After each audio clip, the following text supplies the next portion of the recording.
ଯାଜପୁର ଜିଲ୍ଲା ବରୀ ନିର୍ବାଚନ ମଣ୍ଡଳୀ ମାଳଦା ଗ୍ରାମରେ ହୋଇଥିବା ବନ୍ୟା ପରିସ୍ଥିତିକୁ ଦେଖି ଯାହା ଏବେ ବି ପାଣି ଘେରରେ ଏବେ ମଧ୍ୟ ବୁଡ଼ି ରହିଛି, ବ୍ରହ୍ମବରଦା ୟୁଥ୍ କମିଟି ମାନଙ୍କ ତରଫରୁ ବନ୍ୟା ବିପନ୍ନ ପରିବାରଙ୍କୁ ଖାଦ୍ୟ ଓ ଅତି ଆବଶ୍ୟକ ସାମଗ୍ରୀ, ପାଣି ବୋତଲ ଓ ଧନରାଶି ବଣ୍ଟନ କରାଯାଇଛି।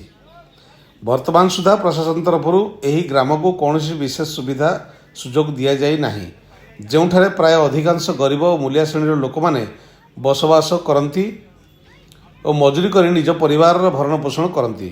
ଏହି ସହାୟତା କାର୍ଯ୍ୟରେ ବ୍ରହ୍ମବରଦା ୟୁଥ୍ କମିଟି ତରଫରୁ ଯୋଗ ଦେଇଥିଲେ ଯଥା शेख गुलफाम अली सार, शेख साजिद इकबाल, तायुज सुल्तान, मेहंदी राजा, शेख मोहम्मद असद, तानवीर शेख, जहीन अनवार, फैजान खां, तौसीफ आलम, शेख आफरीदी, शेख सुफियान, इंजामुल हक, शेख सिद्रातुल, आकिब अहमद, शेख जुनेदादी रहिलेला।